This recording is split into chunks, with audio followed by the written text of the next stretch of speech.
Chemical kinetic पहला वाला चीज आ जाता है क्लासिफिकेशन ऑफ रिएक्शन, कितना टाइप का रिएक्शन होता है। तो पहला वाला होगा there are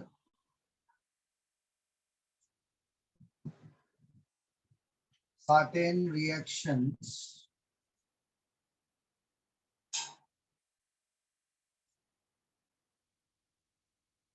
which are too slow। কিছু কিছু বিক্রিয়া খুবই মন্থর গতি, মানে ধীর গতি সম্পন্ন বিক্রিয়া, वेरी स्लो है, मतलब इसका ये रिएक्शन कभी भी खत्म नहीं होता। मतलब रिएक्टेंट पार्टिसिपेट करता है, प्रोडक्ट तैयार होता है, बट जितना हम रिएक्टेंट लेते हैं उतना पूरा वो रिएक्शन में पार्टिसिपेट नहीं करता है। और हम बोल सकते हैं रिएक्शन कंप्लीट होने के लिए इन्फिनिटी टाइम का जरूरत है। ठीक है, तो उस टाइप का रिएक्शन कौन सा वाला होता है? रास्टिंग ऑफ आयरन, आयरনের মরিচা,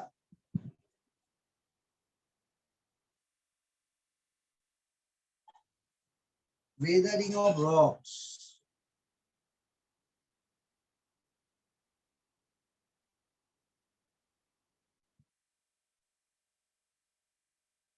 জলবায়ুর সংস্পর্শে শিলার প্রকৃতির পরিবর্তন। अभी रास्टिंग ऑफ आयरन, सपोज ले लो विंडो में जो ग्रिल है उसमें हमने पेंट किया, ठीक है। अभी जितना टाइम पेंट अच्छी तरह से है उतना टाइम में रस्ट नहीं हो रहा है। सपोज कोई पोर्शन से पेंट निकल गया, ठीक है, तो वो जगह में क्या होता है, धीरे धीरे आयरन ऑक्सीजन और वाटर वेपर से कांटेक्ट करेगा और रस्ट होगा। तो रस्ट ग्रेजुअली बहुत ही धीरे धीरे हो रहा है। अभी जितना पेंट निकल जाएगा धीरे धीरे रस्ट होगा।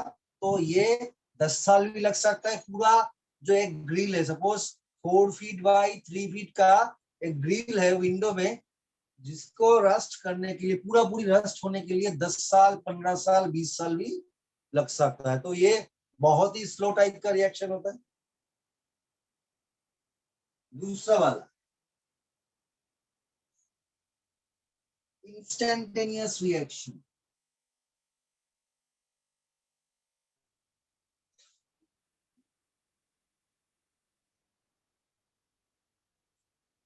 स्वतःस्फूर्त विक्रिया।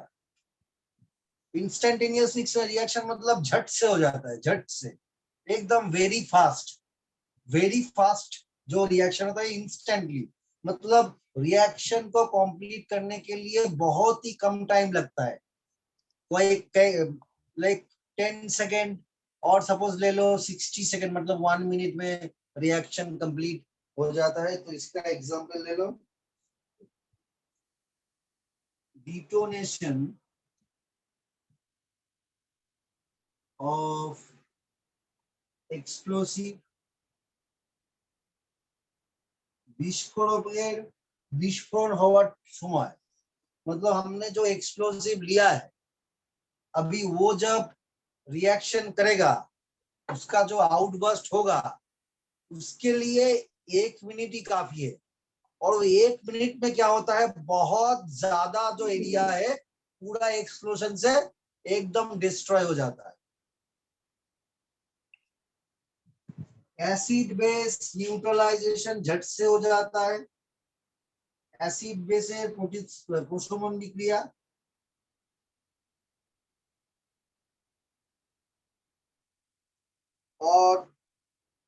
और एक चीज है precipitation of AgCl when NaCl reacts with silver nitrate, जिसमें हमको क्या मिलता है, देखो झट से हो जाता है। ये क्लास 11 का प्रैक्टिकल में है। क्लोराइड आयन को डिटेक्ट करने के लिए, या सॉरी क्लोराइड आयन को डिटेक्ट करने के लिए या NO3 माइनस आयन को डिटेक्ट करने के लिए ये रिएक्शन हम करते हैं, जहां पे क्या होता है NaCl के साथ सिल्वर नाइट्रेट का जो रिएक्शन होता है उसमें सिल्वर नाइट्रेट, अभी सोडियम क्लोराइड का एक सॉल्यूशन टेस्ट ट्यूब में के अंदर है, अभी क्या रिएजेंट बॉटल से थोड़ा सा हम Ag सिल्वर नाइट्रेट दे देंगे तो इंस्टेंटली सोडियम सिल्वर क्लोराइड का एक व्हाइट प्रेसिपिटेट इंस्टेंटली चला आएगा, इंस्टेंटली एकदम ही जल्दी से हो जाता है, बहुत जल्दी। और तो पहला वाला है क्या बहुत ही स्लो टाइप, ज्यादा बहुत ही स्लो टाइप, दूसरा वाला है बहुत ही फास्ट टाइप का रिएक्शन होता है, और तीसरा वाला ज्यादा स्लो भी नहीं है ज्यादा फास्ट भी नहीं है, इन दोनों के बीच। Neither too fast nor too slow reaction, খুব দ্রুত গতি সম্পন্ন নয় এবং খুব ধীর গতি সম্পন্নও নয়। अभी इसके एग्जांपल ले लो, कॉम्बिनेशन ऑफ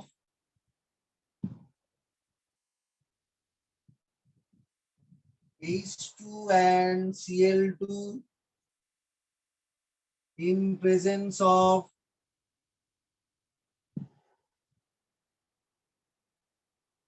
light, আলোর উপস্থিতিতে হাইড্রোজেন এবং ক্লোরিন গ্যাসের সমন্বয়ের বিক্রিয়া। दूसरा एग्जांपल हम लिख सकते हैं क्या, hydrolysis of ethyl acetate ester, hydrolysis of ethyl acetate ester catalyzed by acid।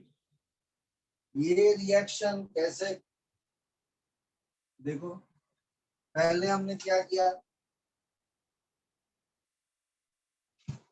तो CH3CO ये एसीटेट और ये होगा इथाइल, तो इथाइल एसीटेट एस्टर, इसमें हम थोड़ा सा पानी डालेंगे थोड़ा सा एसिड डालेंगे, ये रिवर्सिबल रिएक्शन है इन दोनों का रिएक्शन। तो एस्टर कैसे फॉर्म होता है, एस्टर हमको कैसे मिलता है, देखो एस्टर हमको कैसे मिलता है, जब एसिड कार्बोक्सिलिक एसिड और अल्कोहल जब रिएक्शन करता है तो ये स्वीट स्मेल वाला एस्टर हमको मिलता है।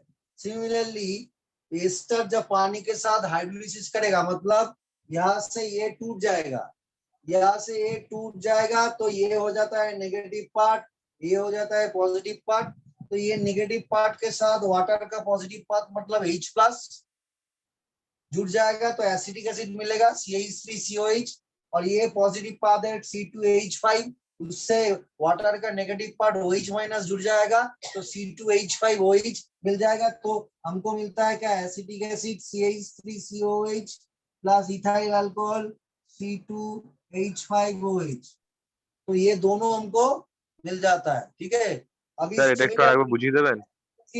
Acetic acid and ethyl alcohol जब कंबाइन करेगा तब हमको रिवर्सिबल प्रोडक्ट मिलेगा, दो बैकवर्ड साइड का प्रोडक्ट मिलेगा, मतलब एस्टर मिलेगा और पानी।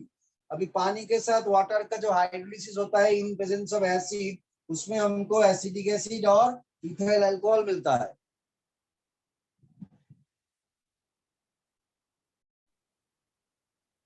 तो इथाइल एसिटेट एस्टर का हाइड्रोलिसिस मतलब यहाँ पे CH3CO- ये हो गया एसिटेट और C2H5 हो गया इथाइल। अभी स्प्लिटिंग हाइड्रोलिसिस मतलब वाटर को स्प्लिट करेंगे, वाटर को स्प्लिट करने से हमको क्या मिलेगा, H+ और OH-। सिमिलरली इस कंपाउंड का जो स्प्लिट होगा तो एसिटेट पार्ट मिलेगा जो नेगेटिव चार्ज है, इथाइल मिलेगा जो पॉजिटिव चार्ज है। अभी वाटर का जो पॉजिटिव पार्ट H+ है ये नेगेटिव पार्ट से जुड़ जाएगा तो हमको मिलेगा क्या, CH3COH, और ये पॉजिटिव पार्ट जब वाटर का नेगेटिव पार्ट OH- से जुड़ जाएगा तो हमको इथाइल अल्कोहल मिलेगा। Similarly acetic acid ethyl alcohol जब रिएक्शन करता है in presence of concentrated H2SO4, उसको हम क्या कहते हैं, एसिडिफिकेशन रिएक्शन। जब हमको इथाइल एसिड एस्टर मिलता है और ये जब फॉर्म करता है तो एक स्वीट स्मेल निकलता है। ये रिएक्शन कैसे होता है, प्रैक्टिकल में होता है। पहले हम क्या करेंगे, पहले हम क्या करेंगे, छोटा सा टेस्ट ट्यूब लेंगे, वहां पे हम इथाइल अल्कोहल को डालेंगे और मिनिमम अमाउंट एसिटिक एसिड को डालेंगे, ठीक है। अभी उसमें उसके अंदर थोड़ा सा कॉन्सेंट्रेटेड H2SO4 को डालेंगे। अभी एक बीकार लेंगे, बोरोसिल का बीकार, जो हीट देने से टूटेगा नहीं। और बोरोसिल बीकार एक ट्राइपॉड स्टैंड के ऊपर रहेगा।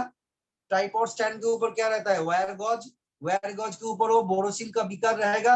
उसके अंदर हम वो टेस्ट ट्यूब को डालेंगे। क्यों, इसको कहते हैं क्या, इनडायरेक्ट हीटिंग। मतलब पहले पानी गर्म होगा, उस गर्म वो जो हीट वो क्या होगा, इसमें ट्रांसफर होगा, तब रिएक्शन करेगा। डायरेक्ट टेस्ट ट्यूब से हीट देंगे तो इथाइल अल्कोहल का तो बॉइलिंग पॉइंट कम है, तो ये वोलेटाइल होके इवापोरेट कर जाएगा, तो मटेरियल नहीं रहेगा तो एस्टेरिफिकेशन रिएक्शन नहीं होगा। इसीलिए हम डायरेक्ट हीटिंग नहीं कर सकते, हम इनडायरेक्ट हीटिंग करेंगे। पहले बीकर में वाटर लेंगे, उसके अंदर हम टेस्ट ट्यूब को डालेंगे, उस टेस्ट ट्यूब के अंदर एसिटिक एसिड और इथाइल अल्कोहल रहेगा और उसके अंदर थोड़ा सा कॉन्सेंट्रेटेड H2SO4 जो करेगा क्या, यहाँ से OH को निकालेगा, यहाँ से H को, और यहाँ से OH को, यहाँ से H को, मतलब पानी निकल जाएगा। कॉन्सेंट्रेटेड H2SO4 का काम क्या है, पानी को निकालना, डिहाइड्रेटिंग एजेंट। तो पानी निकल जाएगा, हमको मिलेगा क्या, एस्टर। और जिसका स्मेल कैसे हम आइडेंटिफाई करेंगे, कैसे हम जज करेंगे जे एस्टर फॉर्म हुआ, जब टेस्ट ट्यूब थोड़ा सा टाइम से वो हीट जनरेट होता है तो हीट पानी से यहाँ पे चला जाता है तो वेपर निकलता है। इस वेपर का स्मेल लेंगे, उस वेपर का स्मेल स्वीट होगा, तब हम समझ जाएंगे क्या, आयोडेक्स वाला स्मेल और अमृतरंजन वाला स्मेल। वो स्मेल जब हमको आ जाएगा तभी हम समझ जाएंगे। और हॉलिनी वाला स्मेल, वो स्मेल जब आएगा तब समझ जाएंगे क्या, एस्टर तैयार हो गया। ये ऑर्गेनिक रिएक्शन का एक एस्टरिफिकेशन रिएक्शन का टेस्ट होता है। इस रिएक्शन में मतलब ये बैकवर्ड रिएक्शन से हम एसिटिक एसिड को आइडेंटिफाई कर सकते हैं, कॉन्फर्मेटरी टेस्ट। इथाइल अल्कोहल को आइडेंटिफाई कर सकते हैं, कॉन्फर्मेटरी टेस्ट। सिमिलरली फॉरवर्ड रिएक्शन से हम एस्टर को आइडेंटिफाई कर सकते हैं।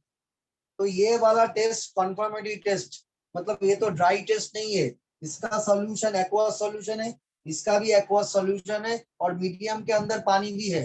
तो एक्वस सॉल्यूशन के साथ जब हम रिएक्शन करते हैं उसको हम वेट टेस्ट कहते हैं। अभी वेट टेस्ट क्या होता है, कंफर्मेटरी टेस्ट होता है, उससे हमको पता चल जाता है क्या कार्बोक्सिलिक एसिड है, इथाइल अल्कोहल का OH ग्रुप, ठीक है ना।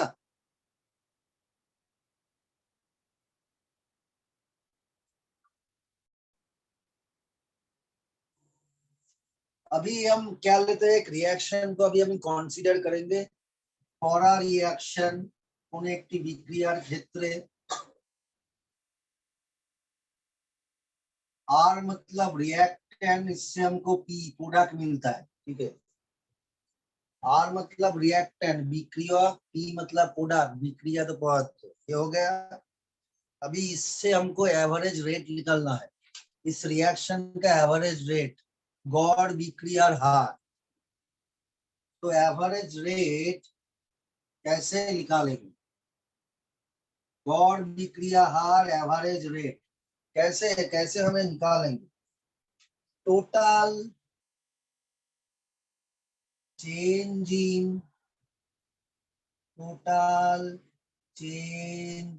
in concentration of reactants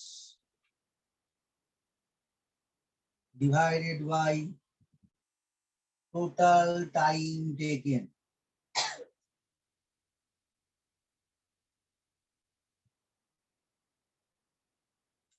তাহলে বিক্রিয়কের গাঢ়ত্বের মোট পরিবর্তন ডিভাইডেড বাই মোট সময়, मोट प्रयोजनीय समय। अभी सपोज हम एक ग्राफ ड्रॉ कर रहे हैं, देखो ये ग्राफ ड्रॉ कर रहे हैं यहाँ पे, जहाँ पे हम वाई एक्सिस को बोलेंगे क्या, ये टाइम, ये कॉन्सेंट्रेशन का एक्सिस। तो ये वाला एक्सिस होता है कॉन्सेंट्रेशन, गाढ़त्व,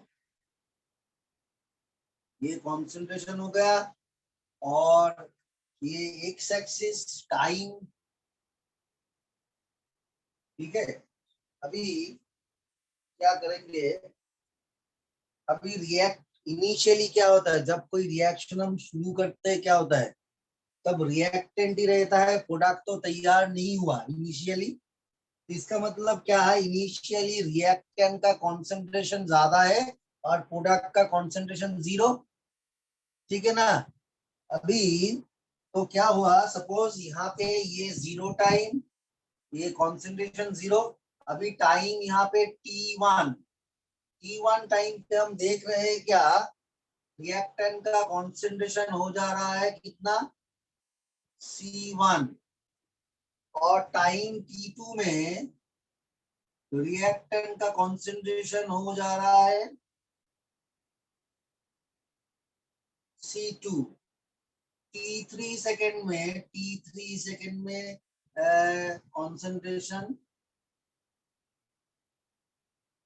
सॉरी मुझसे एक गलती हो गया, यहाँ पे क्या होता है, यहाँ पे तो रिएक्टेंट का कॉन्सेंट्रेशन डिक्रीज करेगा, तो हम इस ग्राफ को ऐसे लिखेंगे, ऐसे डिसेंडिंग ऑर्डर। मतलब इनिशियली क्या होता है, इनिशियली रिएक्टेंट का कॉन्सेंट्रेशन ज्यादा है, मैक्सिमम, इनिशियली रिएक्टेंट का कॉन्सेंट्रेशन मैक्सिमम, तो रिएक्टेंट का कॉन्सेंट्रेशन ग्रेजुअली ये डिक्रीज कर रहा है, ठीक है।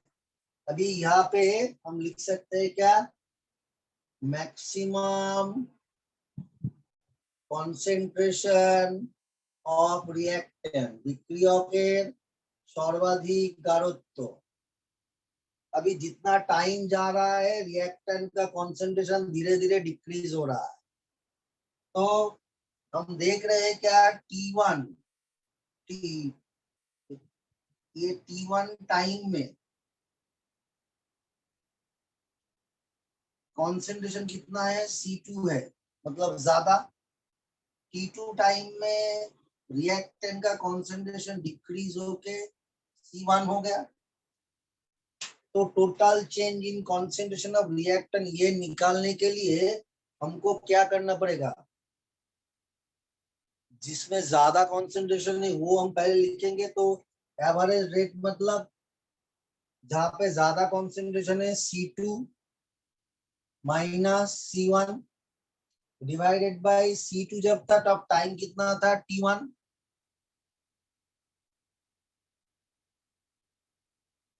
ठीक है, तो टाइम ज्यादा कहाँ पे है, तो C2 जो कॉन्सेंट्रेशन है और C1, तो यहाँ पे हम लिखेंगे क्या, C2 का कॉन्सेंट्रेशन C1 से ज्यादा है। ग्राफ के यहाँ पे ये वाला हो गया मैक्सिमम कॉन्सेंट्रेशन ऑफ रिएक्टेंट। अभी धीरे धीरे क्या हो रहा है, कॉन्सेंट्रेशन डिक्रीज कर रहा है, टाइम बढ़ रहा है। इसका मतलब क्या हो गया, T3 greater than T2 greater than T1। तो मतलब शुरू में टाइम कितना था T1, तो ज्यादा टाइम, तो टाइम का डिफरेंस कैसे निकालेंगे, ज्यादा टाइम मतलब कम माइनस कम टाइम, तो ज्यादा टाइम क्या है T2, कम टाइम क्या है T1। तो यहाँ पे कॉन्सेंट्रेशन का चेंज हो रहा है, तो कॉन्सेंट्रेशन का चेंज को हम कैसे लिखेंगे, डेल साइन देंगे। तो यहाँ पे लिख रहे हैं क्या, C2 greater than C1, time में T3 greater than T2 greater than T1। तो इनको हम इन शॉर्ट लिख सकते हैं क्या, डेल C, मतलब चेंज इन कॉन्सेंट्रेशन, और चेंज इन टाइम को हम लिखेंगे क्या, डेल T। ठीक है, ठीक है ना। अभी देखो, अभी और अभी अभी इसको हम, तो रिएक्टेंट का कॉन्सेंट्रेशन डिक्रीज हो रहा है। अभी रेट को हम रिएक्टेंट का कॉन्सेंट्रेशन के साथ कंपेयर करेंगे तो ये एवरेज रेट का इक्वेशन थोड़ा सा चेंज हो जाएगा, थोड़ा सा। कैसे होगा, इक्विलिब्रियम में हमने किया था, कैसे किया था,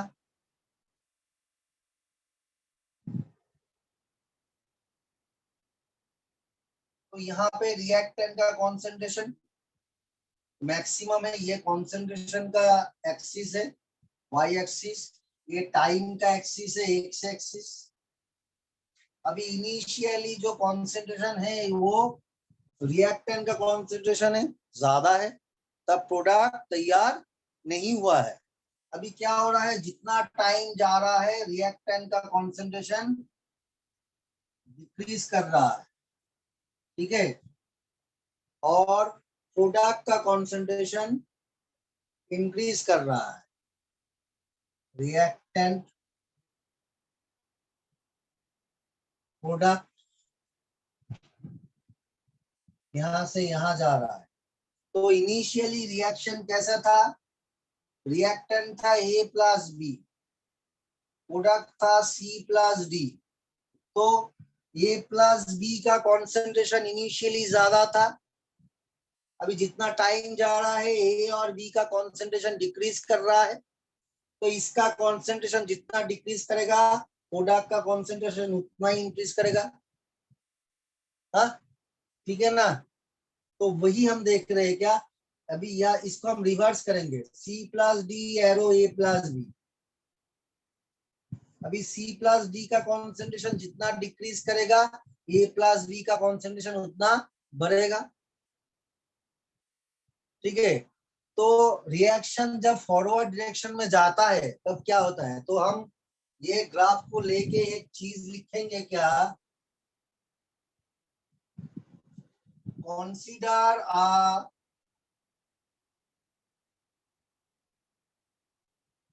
reaction moves in forward direction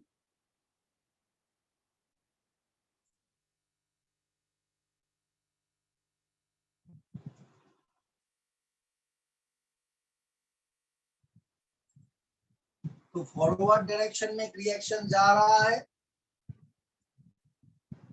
where reactant concentration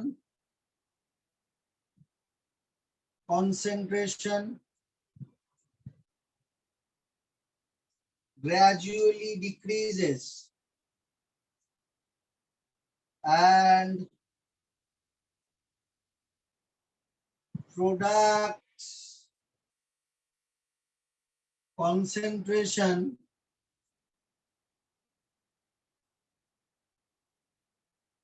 gradually increases।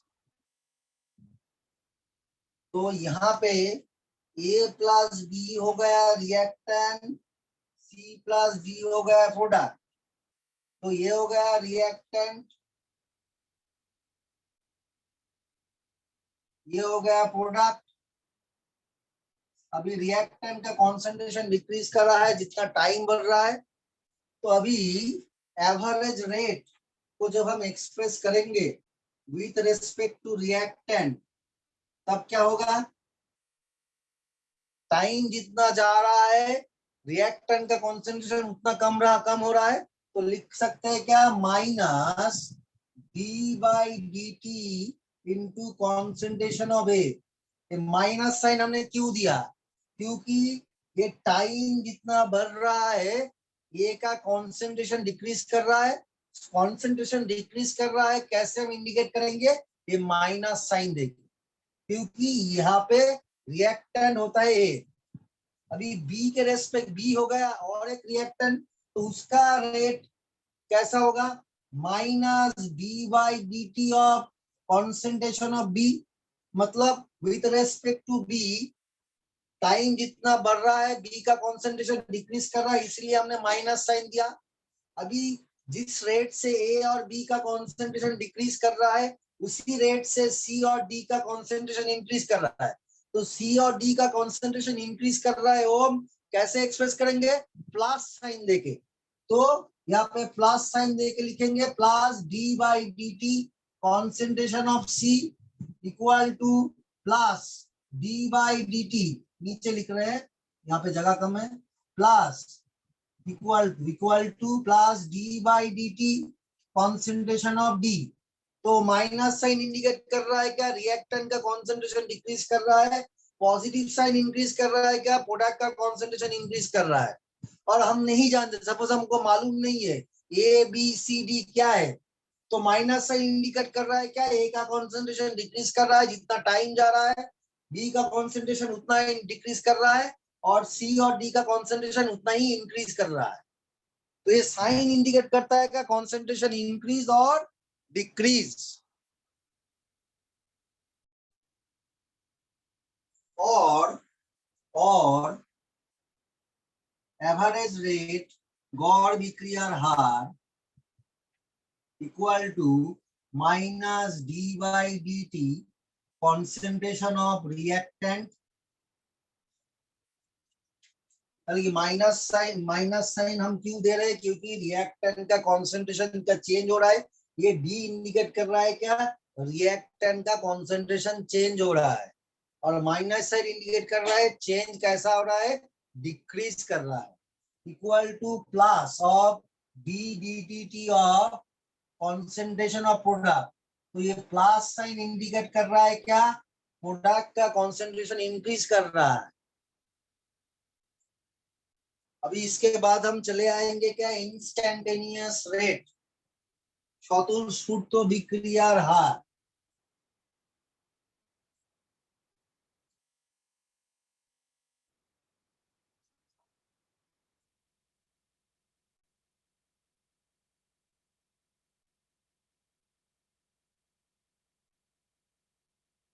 Instantaneous rate मतलब क्या होता है, स्मॉल टाइम इंटरवल में रिएक्टेंट का कॉन्सेंट्रेशन जो चेंज होता है, और स्मॉल टाइम में प्रोडक्ट का कॉन्सेंट्रेशन जो चेंज होता है, उसी को हम इंस्टैन्टेनियस टाइम यूजुअली बोलते हैं। तो इसका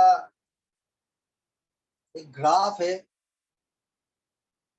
इस ग्राफ को पहले ड्रॉ कर लेते हैं। इंस्टैन्टेनियस रेट का जो रिएक्शन है वहां पे जो ग्राफ, वो वाला ग्राफ पहले हम ड्रॉ कर लेते हैं, फिर उसके बाद एक्सप्लेन करेंगे। अभी देखो बोर्ड का साइज देखो, ज्यादा बड़ा नहीं है, तो ग्राफ को ड्रॉ करने के बाद स्टूडेंट लोगों को थोड़ा सा टाइम देना पड़ेगा ये ग्राफ को ड्रॉ करने के लिए, फिर ग्राफ को हम एक्सप्लेन करेंगे, ठीक है। तो यहाँ पे अगेन वाई एक्सिस इंडिकेट कर रहा है क्या, कॉन्सेंट्रेशन गाढ़त्व, और यहाँ पे वाई एक्सिस इंडिकेट कर रहा है, एक्स एक्सिस इंडिकेट कर रहा है क्या, टाइम, ठीक है।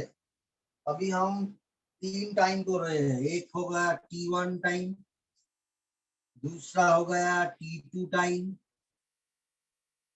और तीसरा हो गया टी टाइम। टी मतलब चाह नहीं है, मतलब टी मतलब हम जो टी पीते हैं ना वो टी नहीं है, टी मतलब स्मॉल टी, यहाँ कैपिटल टी नहीं है, ठीक है। कैपिटल टी मतलब टेम्परेचर इन केल्विन स्केल हम बोलते हैं ना। अभी जब कॉन्सेंट्रेशन जब T1 होता है तो रिएक्टेंट का कॉन्सेंट्रेशन यहाँ पे सबसे ज्यादा है, तो उसका वैल्यू कितना है, C1 है। T2 जब कॉन्सेंट्रेशन, T2 जब टाइम है तब कॉन्सेंट्रेशन कितना है, C2 है। और जब T टाइम है तब कॉन्सेंट्रेशन कितना है, ये हमको कैलकुलेट करना पड़ेगा। तो रिएक्शन ऐसे जा रहा है,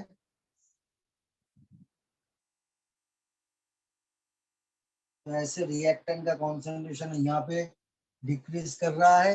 इनिशियल टाइम में कॉन्सेंट्रेशन सबसे ज्यादा है C1, T2 टाइम में कंसेंट्रेशन थोड़ा सा कम है, टी टाइम में और भी कम है। तो ये वाला जो टी टाइम हमने लिखा ना, ये टी टाइम क्या है, टी टाइम मतलब एकदम स्मॉल टाइम इंटरवल,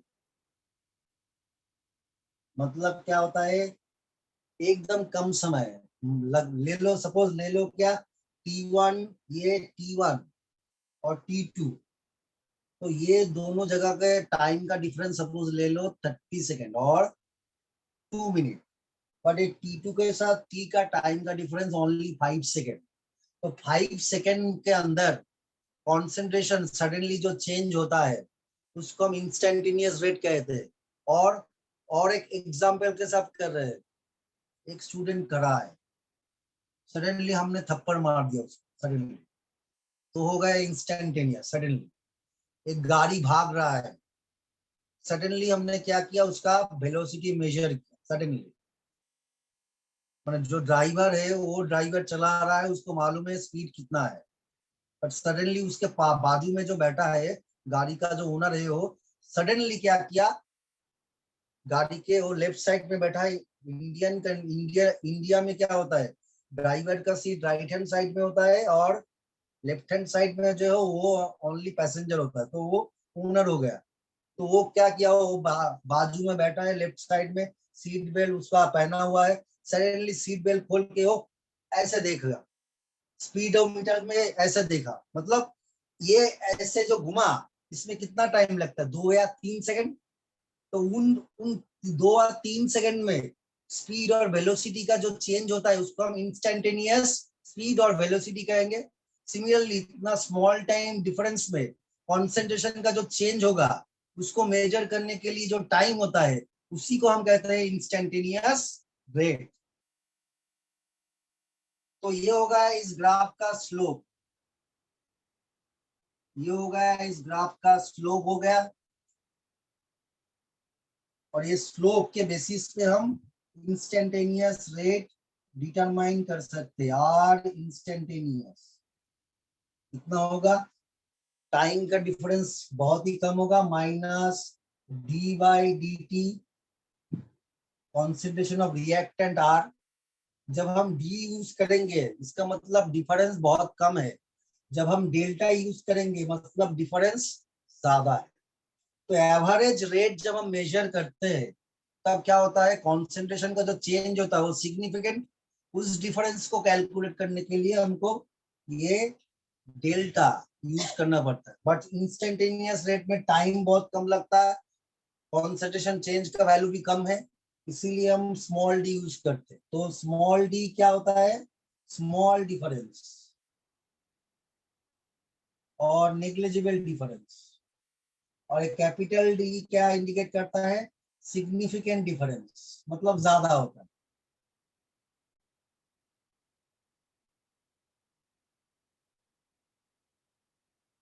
ठीक है, तो instantaneous rate minus d by D T concentration of reactant. अभी एवरेज रेट को जब निकालेंगे, तो एवरेज रेट को जब निकालेंगे तब क्या करेंगे, तब हम ये T1 T2 को कंसीडर करेंगे। तो T1 T2 को जब कंसीडर करेंगे तो क्या होता है, तो आर एवरेज क्या हो जाएगा, फाइनल कॉन्सेंट्रेशन कितना, ज्यादा कॉन्सेंट्रेशन कितना है, तो minus capital D by capital D T, और यहाँ पे क्या लिखेंगे, रिएक्टेंट। अभी रिएक्टेंट का ज्यादा कॉन्सेंट्रेशन कौन सा था, ये वाला, और ये कम क्या था, कम वाला कॉन्सेंट्रेशन। तो हम लिख सकते हैं क्या, minus C2 minus C1 divided by क्या, T2 माइनस T1। ठीक है, final concentration minus initial concentration, final time minus initial time, और माइनस साइन इंडिकेट कर रहा है क्या, रिएक्टेंट का कॉन्सेंट्रेशन डिक्रीज कर रहा है, और ये कैपिटल डी इंडिकेट कर रहा है क्या, और कैपिटल डी देने से ज्यादा अच्छा होगा, हम ये डेल्टा यूज करेंगे, डेल्टा। ठीक है, अभी लिख लो इसको। और ये होता है क्या, ये वाला जो चीज है, ये इसको हम कहेंगे क्या, R0, मतलब maximum concentration of reactant, maximum concentration of reactant, इसको अभी जल्दी से लिख लो। और जो इंस्टेंटेनियस जो हम रेट हमने डिराइव किया ना, इसी को हम स्लोप बोलते हैं, स्लोप, नोती, मतलब tan थीटा, मतलब y by x dy by dx, small change in y axis minus divided by small change in x axis. ठीक है,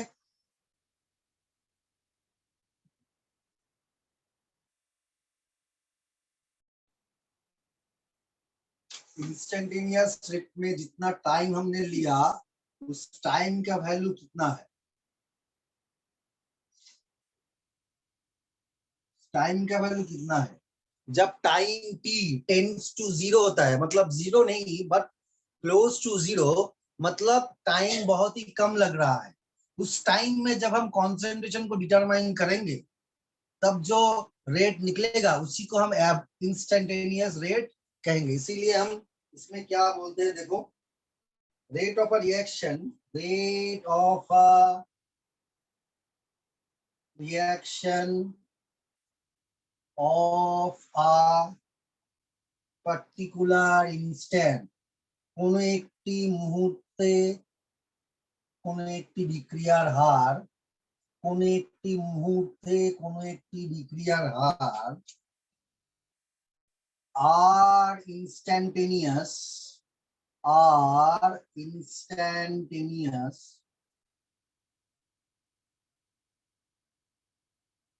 इक्वल टू, हम लिख सकते हैं क्या, limit difference in time delta t tends to zero, मतलब जो टाइम हम ले रहे हैं उसका जो डिफरेंस, जो दो टाइम ले रहे हैं, मतलब यहाँ पे एक टाइम आ रहा है, यहाँ पे एक टाइम है, यहाँ पे एक टाइम है, यहाँ पे एक कॉन्सेंट्रेशन है, यहाँ पे एक कॉन्सेंट्रेशन है, ये जो टाइम का डिफरेंस है वो क्लोज टू जीरो है, इसीलिए delta t tends to zero हम बोल रहे हैं। तो इस delta t tends to zero, इसमें कॉन्सेंट्रेशन का जो चेंज हो रहा है, टाइम का जो चेंज हो रहा है, मिला के जो रेट हमको मिलता है, इसी को हम इंस्टेंटेनियस रेट कह सकते हैं।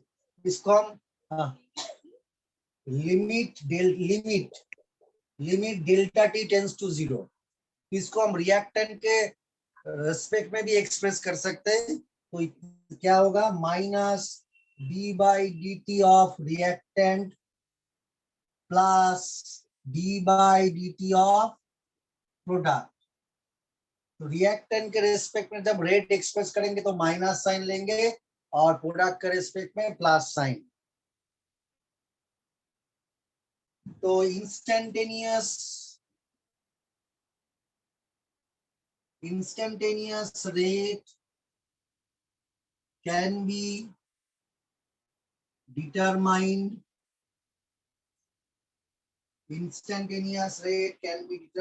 by drawing a tangent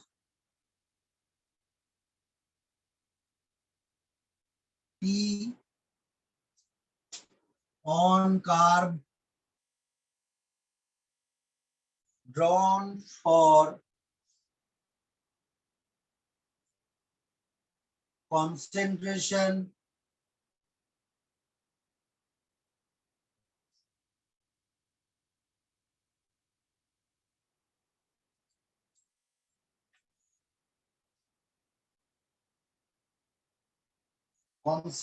versus time। তাহলে প্রদত্ত লেখচিত্র দ্বারা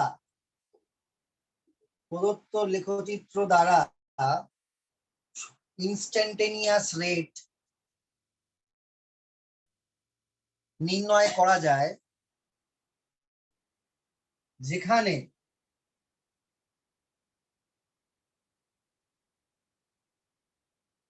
যেখানে ট্যানজেন্ট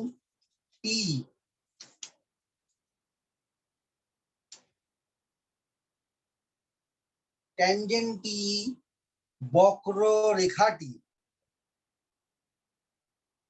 পাওয়া যায় গাঢ়ত্বের সাথে সময়ের लेखचित्र अंकনের माध्यमे। इसके बाद हमने ग्राफ में एक चीज हमने बोला था, एकदम टॉप में जो रेट होता है उसको हम इनिशियल रेट करते हैं, वहां पे क्या होता है, रिएक्टेंट का कॉन्सेंट्रेशन मैक्सिमम है जिसको हम R0 कहते हैं। तो उसको इनिशियल रेट, प्राथमिक हार,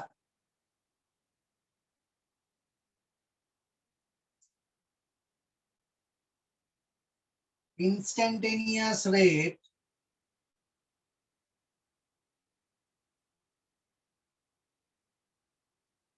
at t, instantaneous rate at t is equal to 0 is called initial rate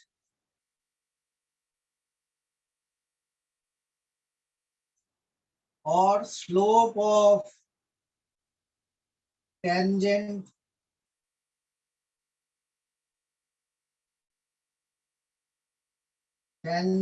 t, tangent at t is equal to 0। তার মানে কি হচ্ছে, इसका मतलब क्या हुआ, जब टाइम का वैल्यू 0 होता है मतलब इनिशियल, তাহলে instantaneous rate at t is equal to 0 কে আমরা প্রাথমিক বিক্রিয়ার হার বলি। Instantaneous rate t is equal to 0 কে আমরা প্রাথমিক বিক্রিয়ার হার বলি। ব্র্যাকেটের মধ্যে লিখবো স্লোপ অফ ট্যানজেন্ট, ট্যানজেন্টের নতি, ট্যানজেন্টের নতি কোথায়, যখন t is equal to 0। इसके बाद हम चले आएंगे क्या, reaction rate and stoichiometry. Reaction rate and stoichiometry.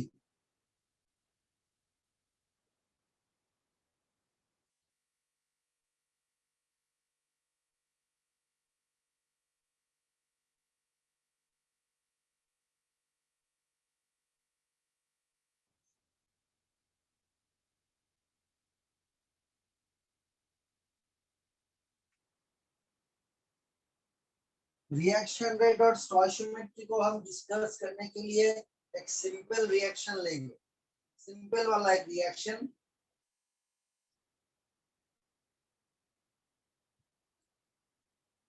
Let us consider a simple reaction। ধরা যাক একটি সরলতম বিক্রিয়া A arrow B,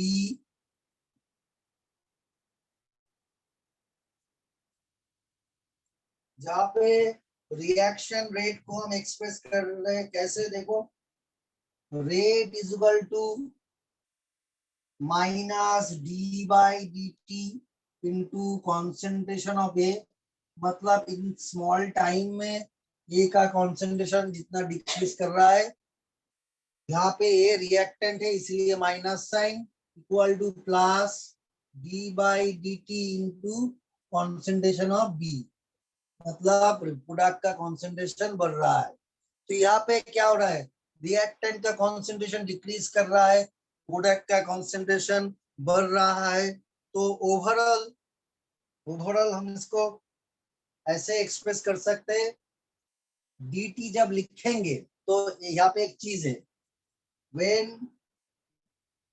difference in time is dt means instantaneous rate, क्योंकि dt इंडिकेट करता है क्या, टाइम का डिफरेंस कम है। But when difference in time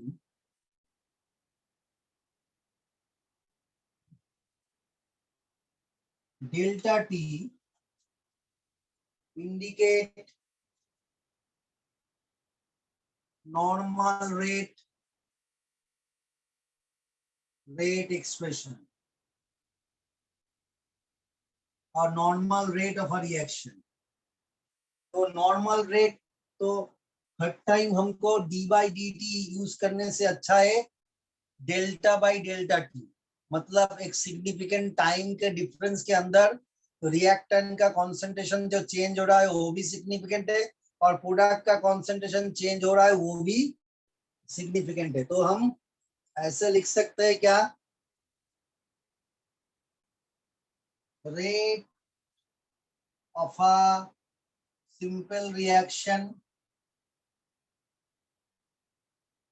तो रेट हो जाता है minus del by del t of reactant plus del by del T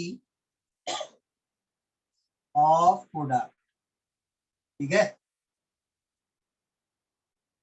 अभी स्टोइशियोमेट्री जो हम यूज कर रहे हैं, स्टोइशियोमेट्री मतलब कोफिशिएंट। यहाँ पे तो हमने बोला, सिर्फ बोला क्या, ए टू बी, मतलब 1 मोल ए और 1 mole B, 1 mole reactant and 1 mole product. अभी रिएक्टेंट का वैल्यू तो हर टाइम 1 मोल नहीं हो सकता है, प्रोडक्ट का वैल्यू हर टाइम 1 मोल नहीं हो सकता है, तो उसका वहां पे हम डिफरेंट कोफिशिएंट यूज करेंगे। जब हम कोफिशिएंट यूज करेंगे तब भी, तब रेट को हम स्टोइशियोमेट्री से एक्सप्रेस करेंगे, तब हम रेट को स्टोइशियोमेट्री से यूज करेंगे, मतलब हम नंबर लेंगे, नंबर मतलब होल नंबर, पूर्ण संख्या। तो देखो,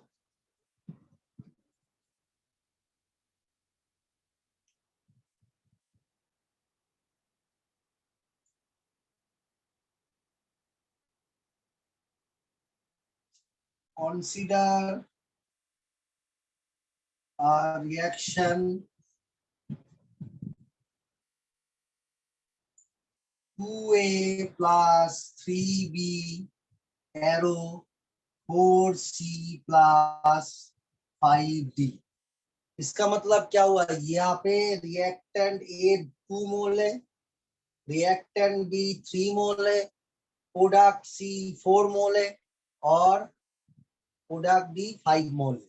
ठीक है, तो एक सिंपल रिएक्शन जब लिखेंगे तो कैसा होगा, तो ये तो होगा एक स्पेसिफिक वाला रिएक्शन।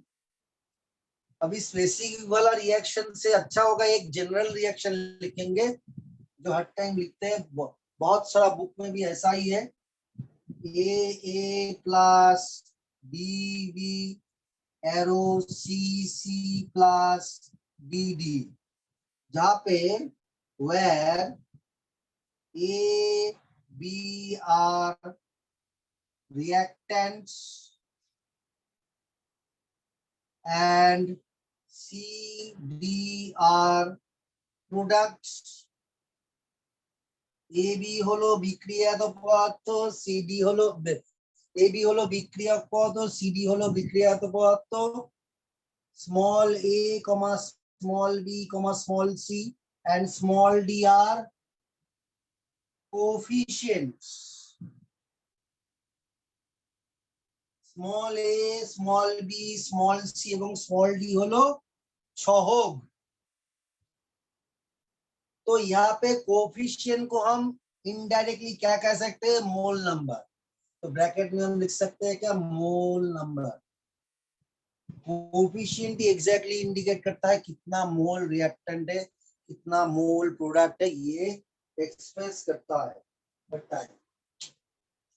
सिर्फ एक टाइम के लिए नहीं है, बहुत सारा ज्यादा टाइम के लिए ये चीज होता है। तो यहाँ पे हम रेट लिखेंगे कैसे, देखो, रेट इज इक्वल टू, अभी हमने कंसीडर किया क्या, टोटल जो कोफिशिएंट है वो 1 है, टोटल जो कोफिशिएंट और टोटल मोल नंबर 1 है। तो टोटल मोल नंबर 1 के अंडर ए का मोल नंबर कितना है, ए है, तो इसीलिए minus 1 by a d by D T concentration of ए।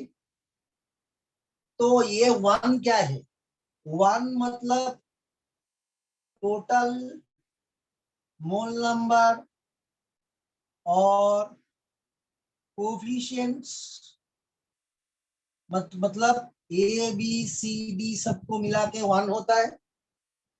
तब जब हम रेट एक्सप्रेशन एक्सप्रेस करेंगे तब हम क्या लिखेंगे, total mole number divided by individual mole number. अभी ये हो गए रिएक्टेंट ए से रेट। अभी रिएक्टेंट बी से हम रेट को कैसे एक्सप्रेस करेंगे? Total mole number 1 divided by B का mole number B, D by D T concentration of B. अभी सी और डी का क्या करेंगे? वहां पे प्लस साइन होगा, plus 1 by C D by D T of C equal to plus 1 by D D by D T of D. ठीक है।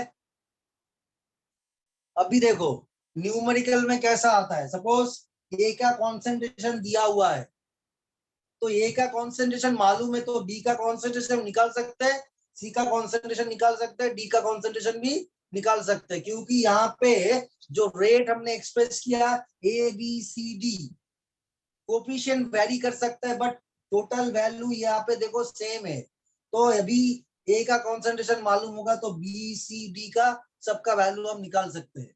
इसीलिए जनरल इक्वेशन इंपॉर्टेंट है।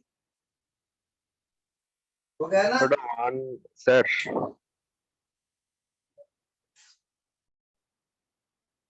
यहाँ पे एक सिंपल वाला रिएक्शन दे रहे हैं। Calculate rate of individual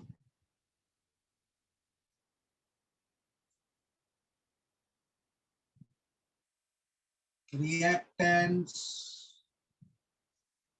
and products।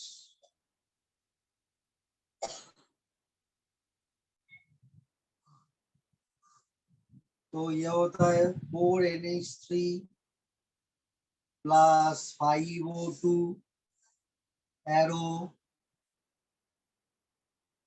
4NO plus 6H2O। अभी इंडिविजुअल रिएक्टेंट का रेट, इंडिविजुअल प्रोडक्ट का रेट तुम लोगों को अभी निकालना पड़ेगा। जल्दी से अभी करो। कितना टाइम लगता है मैं अभी देखता हूँ कितना टाइम। 1 मिनट के अंदर करना पड़ेगा। 1 मिनट।